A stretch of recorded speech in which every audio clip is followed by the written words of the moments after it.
Postdoc Transformation. Postdoc Transformation. Postdoc Transformation.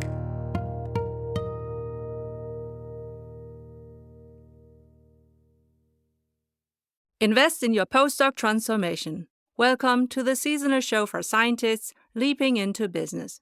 In every sponsored episode, we are happy to recommend employers of choice for you. Make sure to check your readiness to leap out of science with us for free, as linked in the show notes. For your career transition, we offer customized career transition e-courses and memberships also at graduate schools all over the world. Maybe yours too. And if your university isn't yet our customer, enroll in your free email course for career transition made simple, as linked in the show notes. I'm your host, Professor Dr. Eleonore Soei-Winkels, with my team who is rooting for you. And let's build your postdoc transformation with this episode. Dear postdoc transformers, this is a very special episode because I am today interviewing one of my mentors who I absolutely admire as a leadership role model. I met Pamela Maruschke at Accenture at an occasion where we prepared the International Women's Day.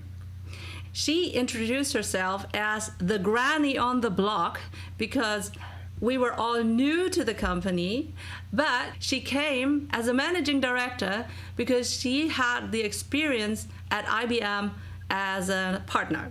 Today, she is a managing director at Slalom, and please listen until the end of this interview because I believe that she will be talking about her 4-day week at Slalom because of her social responsibilities, and she's a mentor. I can't wait to hear about what she has created for her own life according to her values. And for that, Pamela Maruschke is really a role model for myself.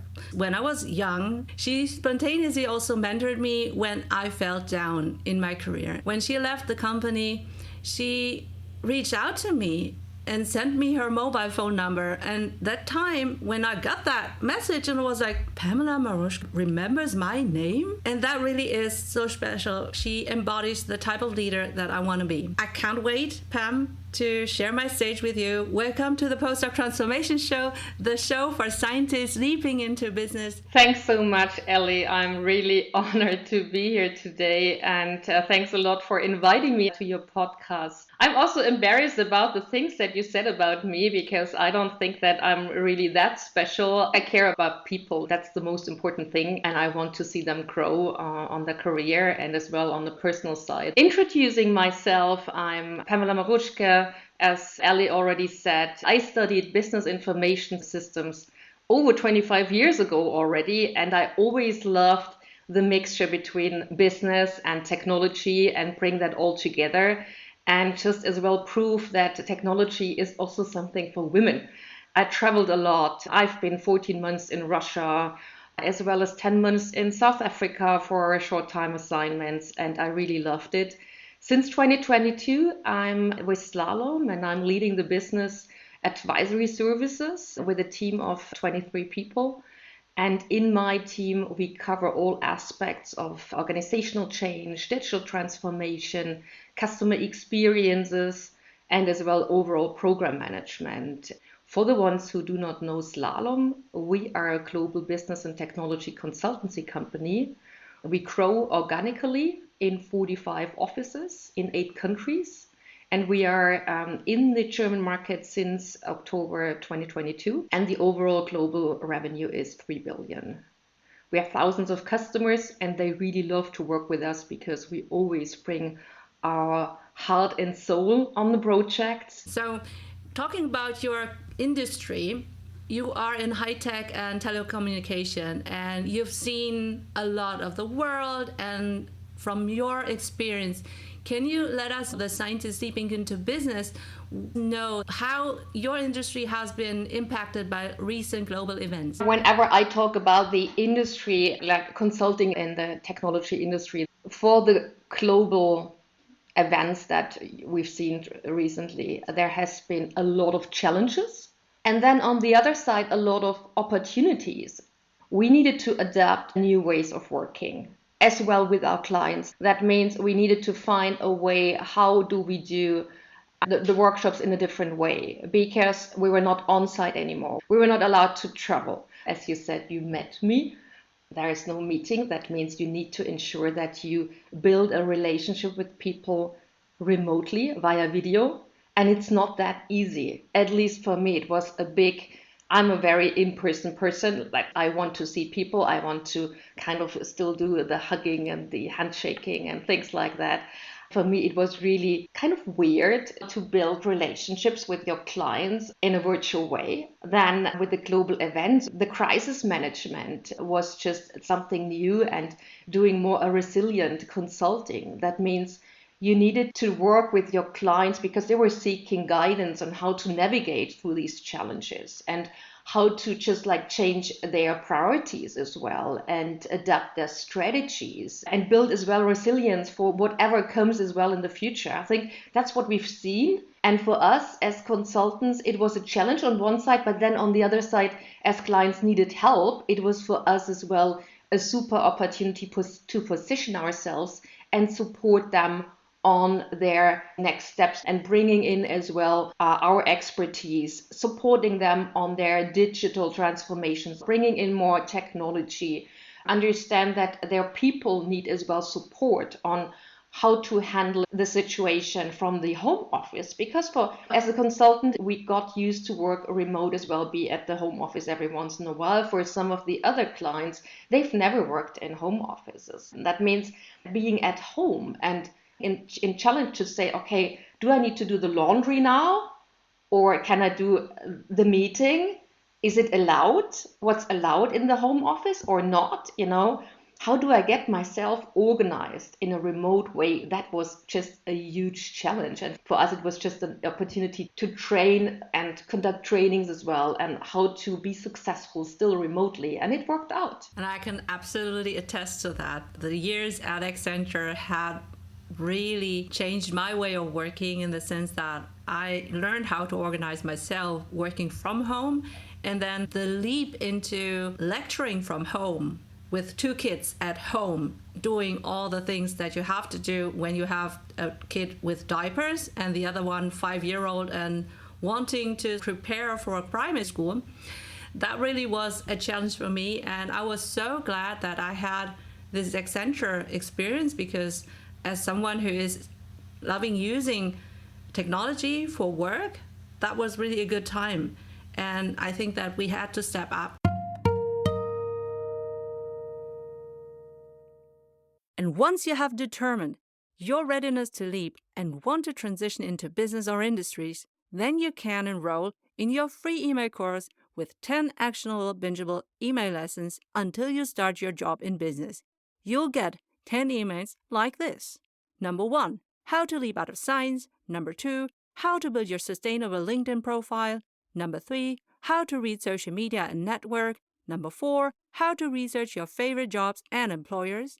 Number 5, how to do informational interviews to get insights. Number 6, how to create your customized applications with ChatGPT. Number 7, how to prepare your thesis from a business point of view. Number 8, how to apply to your favorite employers. Number 9, how to choose the right job offer. Number 10, how to prepare for your new job. When you look at skills and experience in your high-tech telecommunication industry, what are specific skills or certifications needed that are essential for a success? As I said before, it's have the empathy and be a good listener. It's one thing in consulting, because you can bring a lot of experience, but if you don't really listen to the client, the vision, what is his mission, why is he calling you, why do you sit there? I think if you do not really care about that, it doesn't help. Therefore, this listening, really listen and not just knowing, this is something quite key. You need to be interested as well in solving problems, what you hear, where are the challenges and for the client, and analyze as well the complex problems he might have or she might have on the table. I think this is something. Analytical skills, whenever you get data from the client, can you interpret it in the way that it's required, that you just like ensure that you make informed decisions for them or good recommendations as well? Communication skills, like talking to your client, adapting your language towards the client and aligning on the language as well, because you can use a lot of language that is not really understood by your client. And then the client would sit there and would say, like, I don't really know what she's asking for. And that happens. If you go to the client side and there are the blue workers, you need to just align your language towards a blue worker as well if you want to understand the process. And you need to be open. And that comes back to the empathy that you need to bring to the table.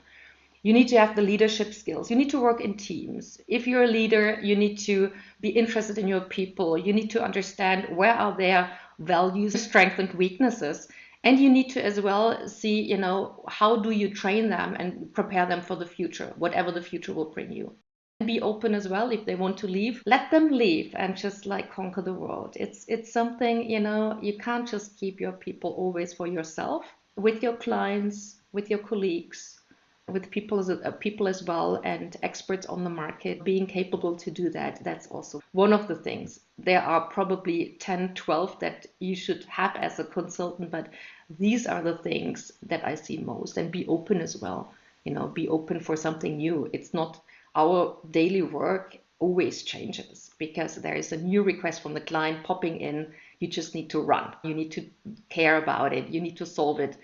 And it's not that you can only have like one ball in the air. You need to kind of maneuver a few balls in the air and still be successful on a day. Thank you for this answer. When it comes to having many balls in the air, it really is sort of like understanding where the client is, in what stage he is or she is, the client, the company that you are serving, if it's a production side like a plant, or if it's a white collar company that wants to change the ways of working in the office, that has a lot of topics that are domains where a consultant needs to be experienced at or at least skilled. So when we're talking about the latest developments in your industry, how can you stay up to date? Is there any tip that you have for a new scientist leaping into business, or for consultants who are already seasoned? How do you stay up to date with the latest developments so that for every client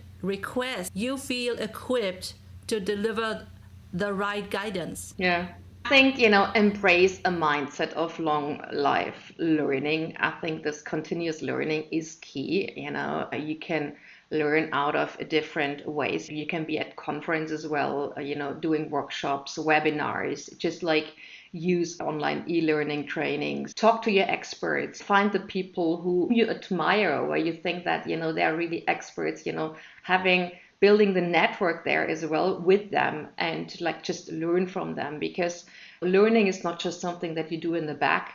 It's also something that you do together and learn on a daily business as well from the colleagues, where you said, wow, that was kind of a conflict situation and that was really handled in a proper way. I think this is on one side, the real industry specific and technology changes that are ongoing in the market. And then on the other side, having a mindset as well on your personal development, taking care of that, really take care of yourself, reflect yourself, because also over the years and with the ranks you might envision and with the higher positions, you might lose just the connection to the ground as well every once in a while, and ensure that this won't happen, and get the feedback as well. Actively seek for feedback. How you doing, even as a managing director?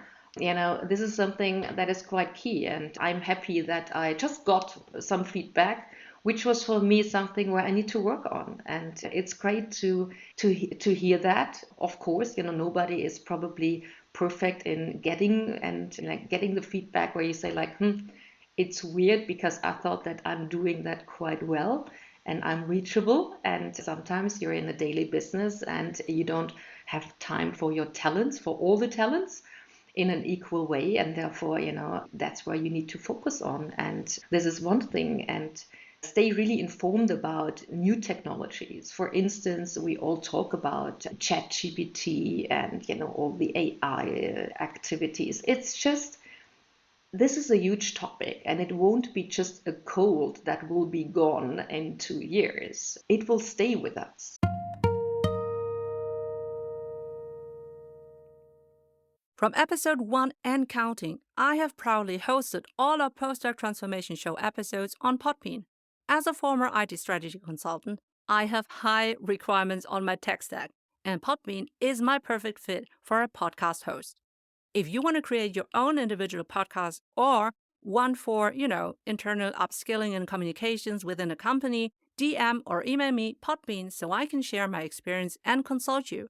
You can also use my affiliate links for perks launching your own podcast with Podbean. Are you wondering how I do my videos and my podcast in my spare time? Well, Descript is the video and audio editor that I use, and I wish I had since day one of my Postdoc Transformation Show.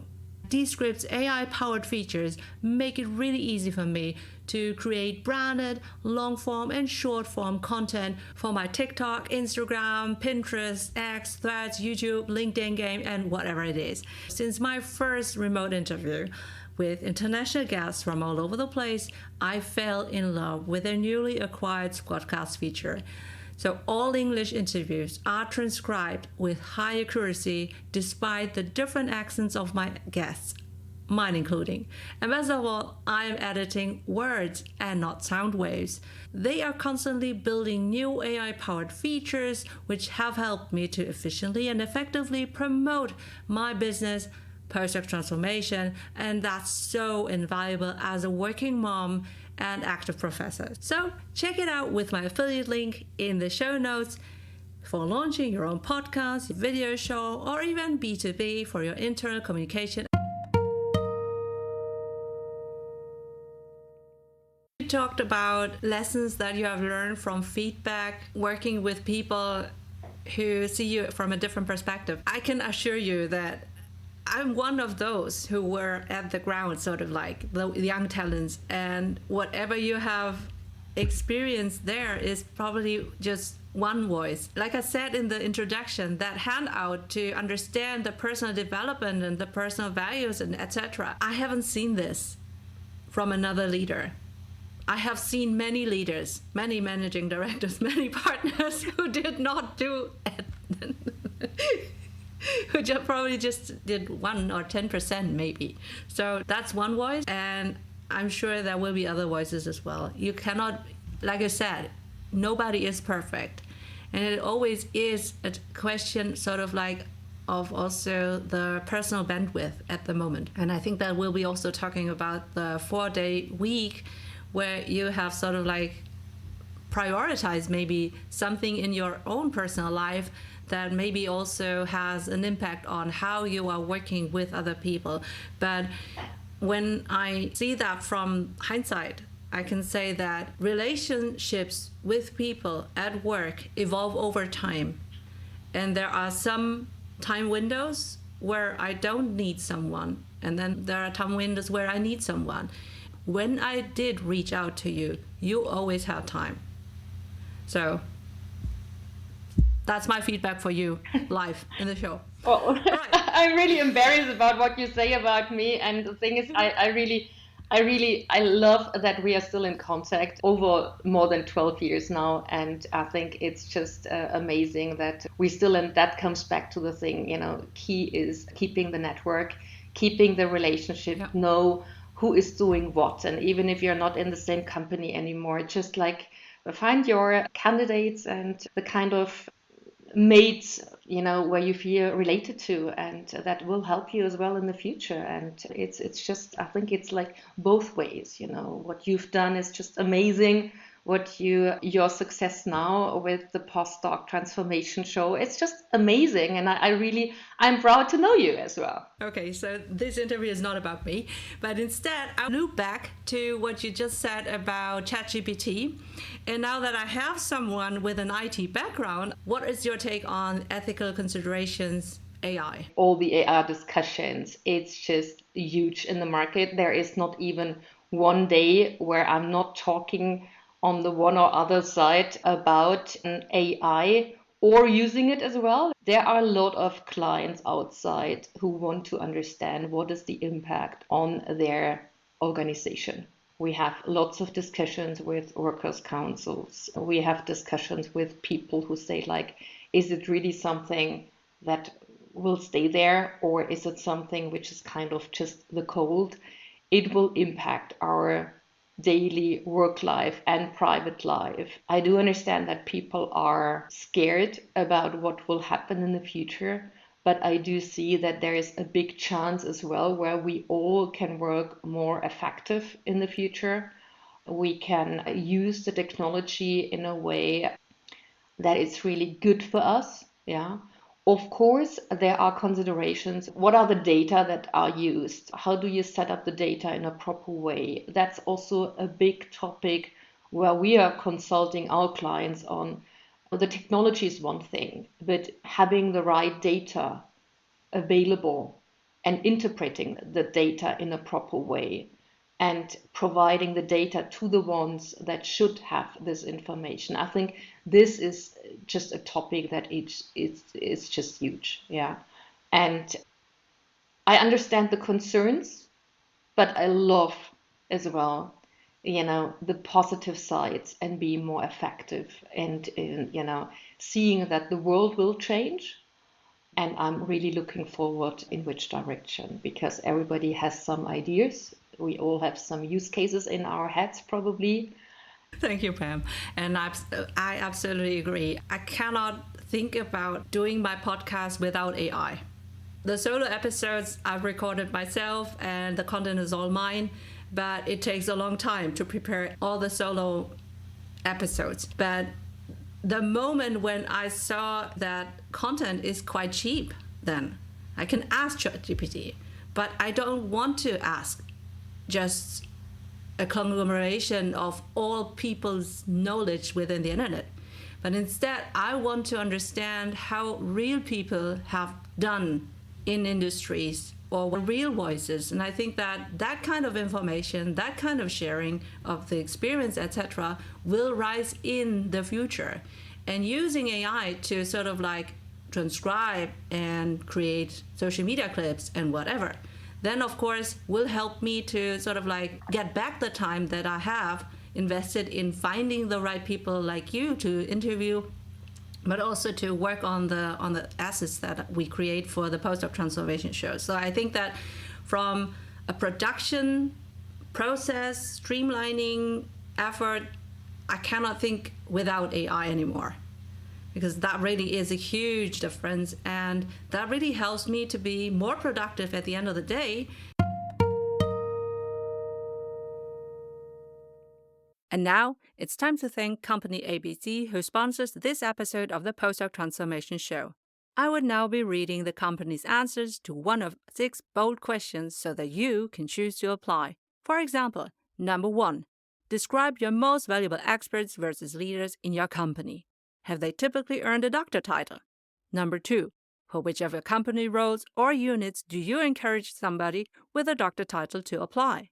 Number 3, how would you describe your organizational culture in which your most valuable experts and leaders thrive in? To nominate an employer of choice so that we can ask our informative bold questions, let us know via the click on the link. If you are a company representative, like in recruiting and employer branding, and now you want your company to be highlighted as an employer of choice for our audience, you can become a sponsor of a dedicated Postdoc Transformation show episode. Just click on the link in the show notes. And now, back to the Postdoc Transformation episode.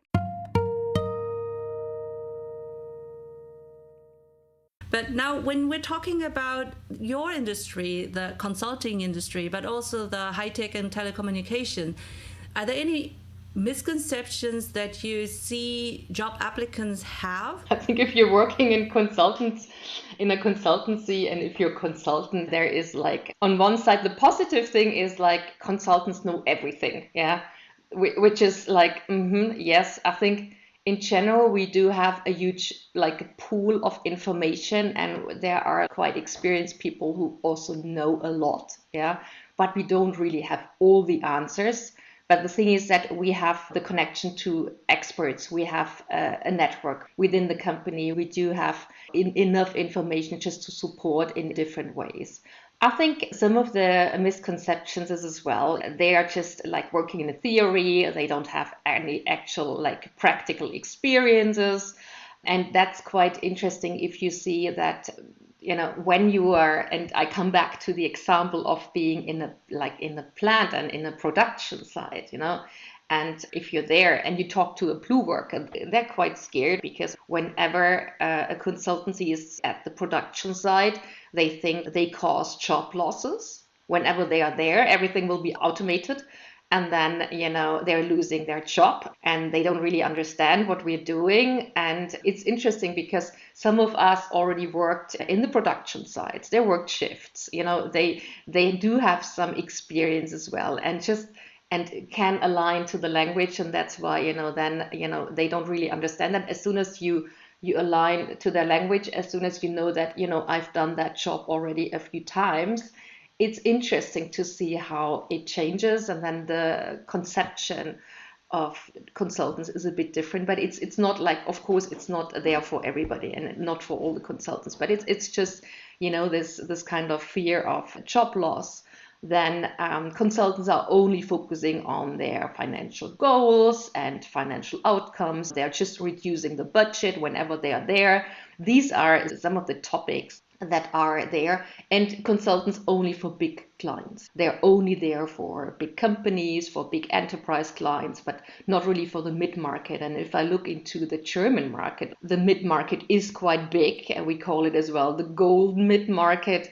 And there are quite a lot of companies who also have consultants in place and need them as well for the future growth and for some of the transformations they have on place.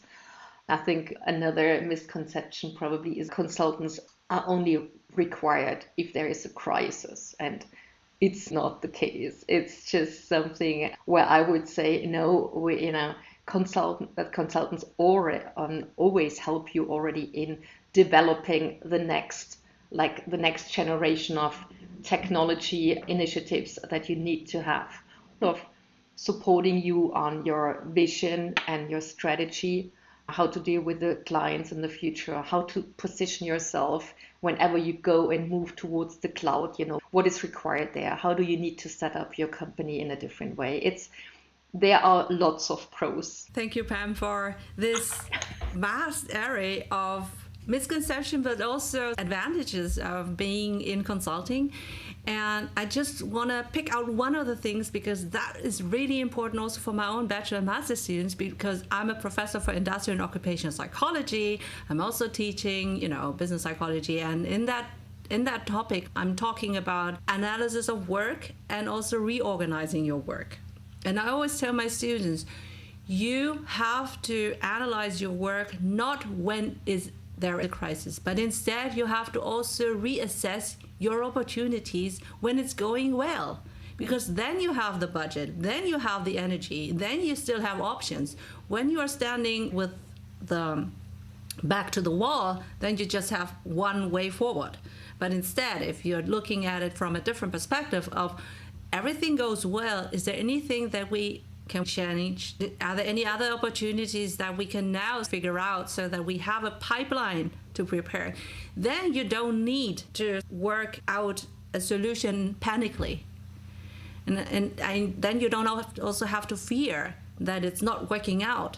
Mm-hmm. When I teach my students job crafting their own way, their own career aspirations, I always try to make them see that they are the creators of their own opportunities, not crisis managers.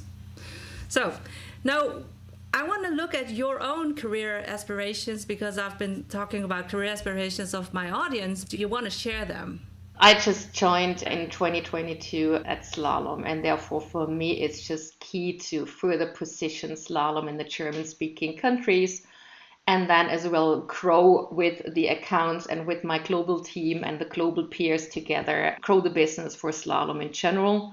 Looking into the German market, we at Slalom Germany, we are very proud that we just received 3 awards for the Great Place to Work. We got the rank number 2 in the list of best employees in consulting in Germany in the category of 50 to 250 employees. Then we also got number 3 and best employees in Germany in that category. And in Bavaria, in the region Bavaria, we even were ranked as number 1 as best employees. And we are so proud about that because for us in Slalom, awards are quite important because we get anonymous feedback from our employees, and that's quite key. And with that result, we came from 0. And this position in the German market, it's so amazing. And we are so proud about that. Pam, I can certainly hear and I know that you care a lot about your team members. I'm just curious, what is your main driver that makes you a great people developer? Looking into the next generation leaders, develop the next generation leaders, because it's also a passion, because I'm 51 years old. That means, I'm more in the last years of my big career, and therefore it's more like moving the next generation in the right spots, growing them, and and do as well interesting projects with the team, get them skilled, get them motivated and inspired on what's there as a consultant on the market, because I love consulting. I joined in 2004 as a consultant, and before that I worked in the technology space. Hey, postdoc transformer, are you curious to ask professors, principal investigators, visiting scientists, postdocs, PhD students, and candidates some in-depth life and career guiding questions, but it feels cringe, so you end up not asking? Buy our postdoc transformation card game to have more fun and valuable insights in your journal club, lab, and mentoring meetings, lab rotations, during conferences, panels, and breaks at the Mensa. You'll get 10 intriguing mentoring questions per career level. So 10 for PhD students, 10 for postdocs, 10 for professors, 10 for parental scientists, underprivileged and underrepresented and underserved scientists. Check them out with our discount coupon on the Postdoc Transformation shop, linked on postdoctransformation.com.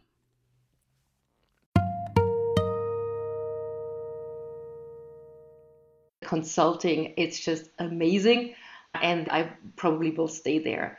And then in addition, what I could imagine is having a role on a supervisory board in parallel to my existing job right now, getting a seat in the technology or digital transformation areas of a company, because I do still see that there are not that many jobs in general for the supervisory board in that area, and especially not that many women. And I want to just use as well the flag of being a woman in a supervisory board in the technology space. That's key. And I think in general also motivate people to think about their career, doing further on mentoring, coaching, and because I do believe that there is a super interesting talent pool outside, and it's great to see them grow. Talking about growth, when you are looking at the C-suite level, from your perspective within the industry of consulting, do you think that the industry is diverse and inclusive already regarding all the diversity aspects, like age, like neurodiversity, educational background, the nationality, gender, sexual preferences, or religions? Do you think that it really is inclusive? I have my 2 cents on that, but I want to know yours because you've seen more in this industry from many more places and also many more power levels. I think I can't speak about the whole industry and all the markets. I can say that Slalom is quite diverse and very inclusive, and that's actually also the reason why I joined. In the consulting industry in general, and as well as many other industries, there has been progress in the recent years towards more diversity and inclusive activities. However, I think we are still not there where we should be. I think it's quite clear. The need is understood, and it's especially in the consulting, they reprioritized a few activities and they recognized as well the importance of diversity and inclusion, driving more innovation as well as creativity, and just have everybody can have a seat at the table. And therefore, I do see lots of initiatives in the different consultancies, but I also see it at the client side, I have to say, because we are quite often called in at client sides on what kind of, what are you doing to attract more talent? And it's not just the women initiatives, it's also the racial, it's the ethnic minorities that are taken care of, and the individuals from diverse socioeconomic backgrounds. It's just the whole spectrum, and the variety of diversity is seen. And we often called in to support them on their initiatives, and or at least provide some ideas on how can they improve as well their numbers as well. And I'm not happy where we are, I would say, from a global perspective, but it's just, I think we're still on the way. It's still a journey. And we can probably expect more in the future as well. I would say it's hopeful for every scientist, because what you have seen in industry is what I see in reality in industries for many years. But the perspective is even worse in academia. So everything that you have said is there is nothing like that in academia.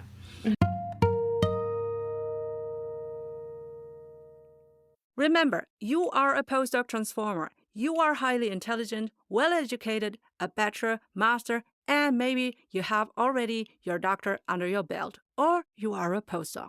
You are internationally experienced, fluent in English, a leader and expert in your prior research field. You're resilient, brilliant in adaptation and problem solving. You are eager to bring in the transferable and monetizable skills needed in many companies to embrace the future and to become or remain an innovator in their markets.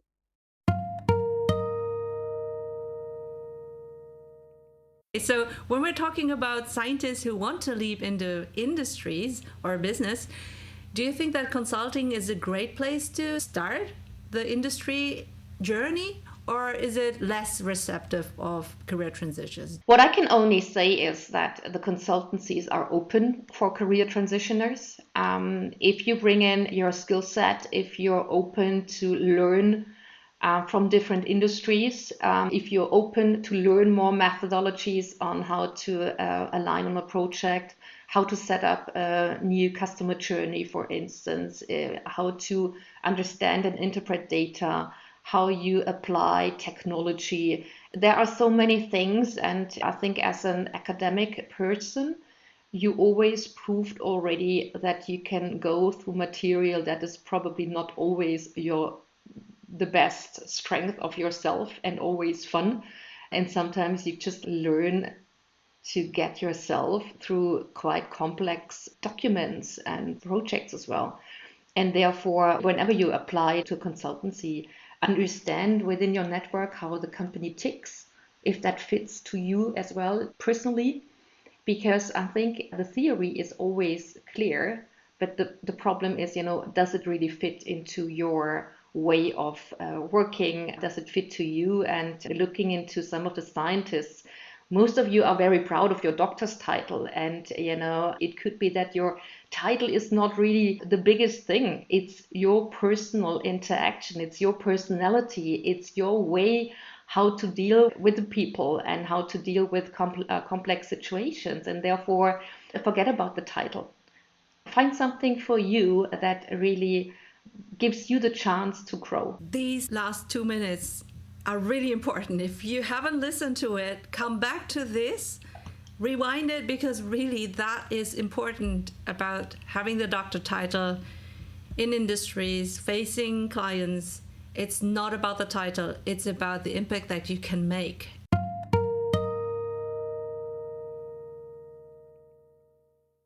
Have you found this episode so far helpful for yourself? Well, maybe you can subscribe on YouTube, Spotify, Apple Podcasts, Podbean, or wherever you get our show. And also share this episode with your PhD bestie, because that would encourage us to help the underprivileged underrepresented and underserved early career scientists leaping into business. This would also ensure that you don't miss a future episode. Also, our subscription and listening numbers are key for finding the right sponsors for our show so that we can help you for free. And now, back to the show.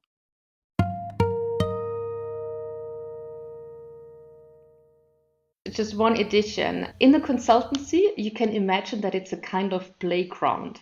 You can play in the sand. You can also be on a swing. There are so many different places. And I think for you, even with the doctor title, it's just a great place to bring yourself in. Absolutely. I have joined Accenture also as a lateral hire, and I started in a corporate setting.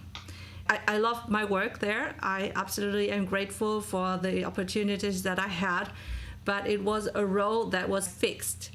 And I did not have this freedom that I was used to have in science. And I learned that at Accenture, I would have had these opportunities. So yeah, a lot of more creative job crafting opportunities than anywhere else. I have already alluded to in the introduction that Pamela is actually working in a 4-day week. So how can you do this as a managing director? Because I haven't heard someone sharing about this so publicly. And you said that you want to mention that. So why do you do that? And I know the part of the answer, but I'm really curious how you want to share that with us. Well, Ellie, as my father died like 5.5 years ago, I just recognized that there is more in life than just business.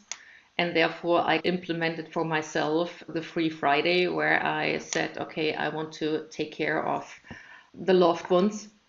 And that was at that time, of course, my mom, because she was a brand new widow. And I said, I want to be there. And then I started to support my father-in-law. Then he died as well. Nowadays, my Friday is a social Friday. Today is as well a Friday. I take care of kids in the children's home. And for me, it's just an important gift back to the community. We also have a foster child right now, just for a few weeks with us, a 16-year-old girl that we support right now on her next level as well on growing up. The social side is really important for me. It's something I have the feeling that it's not just about donating some money. It's really bringing yourself inside and try to make the world a bit better. Can I do it fully? No, of course not. But at least my little piece that I want to just position in this world to make the world a bit better. And be there for my mom, because she's now 74, and I want to spend as much as time with her to as long as she's now fit and she can travel and we can talk with each other, and I still learn from my mom, and I really love her. I really do hope that your mom will also listen to this episode, because I can imagine that she will learn more about you, and I can provide a transcription for your mom so that she sees what a remarkable role model you have become for many people. I would also say men, but certainly for women, to sort of like understand we have options. We choose wisely, ideally based on our values of life, not the society's values or whoever it is, but according to what is important to you, to me, and whoever is at the junction of life should also think of what is lying ahead. And that leads me to the final question about, you are also engaged at FIDA. So what is FIDA? FIDA is Frauen in den Aufsichtsräten. It's like women in supervisory boards. We do meet on a regular basis. We're aligned in the network. There is this women's network ongoing. There are also some men who support the FIDA activities. Great to meet women on different levels of their career path who are interested in having a seat as well in the supervisory boards in the future, or at least understand on what are you doing in a supervisory board, and what are the directions, what do I need to learn, what do I need to do. It's a great opportunity as well to care of the network and see what's in for the future. I built my postdoc transformation as a digital business, and I chose ActiveCampaign to be the centerpiece of all my services like email course, podcast, newsletter, show notes, website, sales page, merch shop, forms, whatever it is, as needed. As a former IT strategy consultant, I have high requirements on my tech stack, and ActiveCampaign is a must-have recommendation. I use it daily. If you want to create your own digital business with various lead magnets and funnel options, DM or email me ActiveCampaign so I can share my experience and consult you. You can also use my affiliate links for perks launching your own digital business with Active. This episode has been so eye-opening for me because I know you, but I have learned a lot of things that make me understand even more why you are doing this. Curious to ask, do you have any advice for my audience, scientists even into business, also students fresh with a bachelor or master's degree? So is there anything that you want to share off the cuff? I think the most important thing is that find your job that fulfills you. Don't really care about the title and the money you might earn. Find something that you really think it's the best for you and it's also fun, because you spend far too much time at work to be in a job where you probably earn some more money, but you forget really yourself. And therefore this is key. Stay as well curious and never stop learning, because embracing the lifelong learning is really important for you. Another important thing is choose the right life partner, in a proper way.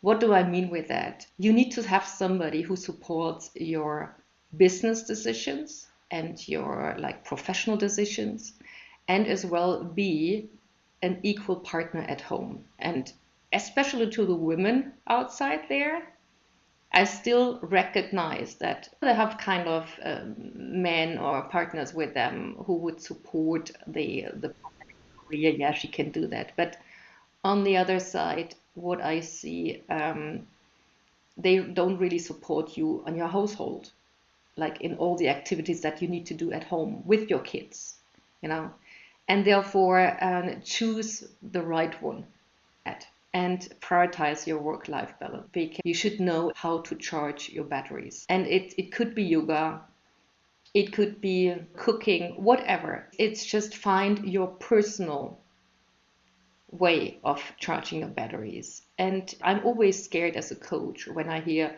my kids are filling my batteries. Find something for your own, which is just purely for yourself, you and yourself. That's my recommendation. Thanks a lot for listening. Okay, drop mic. I'm speechless. I'm so happy to have you, and I'm so grateful for your time, Pam. I asked you spontaneously and you said yes. And then we even talked about this episode almost an hour. I should have recorded that session as well, because that was really also speaking to my heart. And this is just you. This is you. Thanks so much, Ellie. Do you want a transcript of our episode? And our episode sponsors answers to all 6 bold questions so that you can choose to apply. Do you want to nominate your potential employer of choice so that we can ask them our bold questions?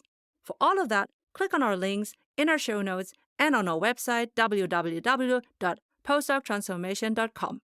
Remember to check your readiness to leap out of science and to enroll in our free email course, Career Transition Made Simple. Thanks for your attention. I'm Professor Dr. Eleonore Soei-Winkels, the host of your seasonal Postdoc Transformation show. Hey, you're still here?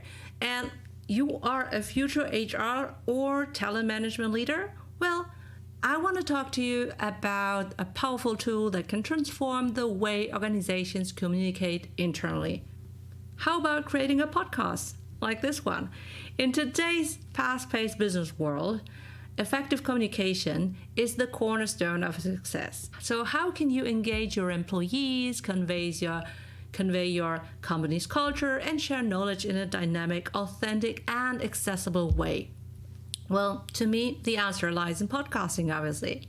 So picture this, a podcast tailor-made for your organization, where you and your real employees and leaders share success stories and updates in a conversational, engaging format. It's like having your own radio show, but with a corporate twist, absolutely branded. Now, why should you consider this as a future HR and talent management professional? Well, podcasts are accessible. So your employees can tune in during their daily commute, while multitasking, off-screen or walking, and it's flexible and it can be easily repurposed in different formats and languages. You know what I'm talking about, right? So it actually humanizes your organization, and podcasts allow you to bring a company's culture to life. You can interview leaders, team members, and highlight what makes your workplace unique and connect with those team members who are far away or on parental leave when they are most receptive for your internal communication. And in the era of AI-generated communications, a podcast with your business leaders in real life is a real human way to reach your employees. You can inform your people every day, everywhere, on demand, and not just during the typical onboarding and promotion seasons. Lastly, it's a platform for continuous learning. Whether it's training materials, leadership insights, or industry trends, podcasts keep your team informed and inspired. So, as you prepare to step into the world of HR, talent management, and leadership, consider the impact you can make by introducing a corporate podcast. It's a game changer for internal communications and aligns perfectly with a modern work environment. So, are you ready to inform with a human touch? Create a podcast with me. I'm Eleonore Soei-Winkels, the host of the PostdocTransformation show. Do you need inspiration? Well, you can get a list of free 30 sample episode titles to be customized for your company. Just enter your email address on our company podcast form on PostdocTransformation.com. Postdoc Transformation.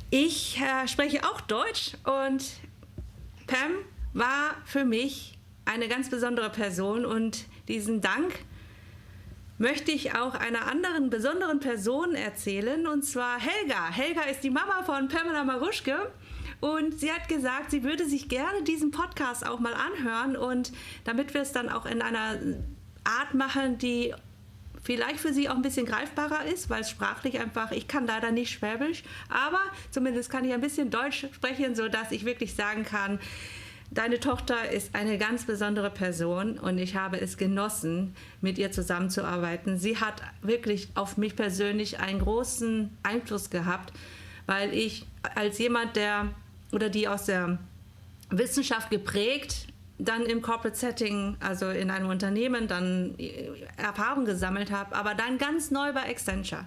Da habe ich Pam kennengelernt und sie hat für mich in verschiedenen Situationen, das kann Pam dir gleich erzählen, einen Einfluss gehabt, sodass ich sagen kann, ich bin froh, dass ich Pam über den Weg gelaufen bin und dass sie sich an mich erinnert und heute in diesem Podcast mit mir ihre wertvollen Erfahrungen teilt, sodass die nächste Generation an Führungskräften, die nächste Generation an Frauen, die in der Wirtschaft erfolgreich sein wollen, die nächste Generation an Wissenschaftler, Wissenschaftlerinnen, die in irgendeiner Weise einen Einstieg in die Industrie, Wirtschaftsberatung, Unternehmensberatung und so weiter finden möchte, dass die an den Erfahrungen von Pam teilhaben. Dankeschön.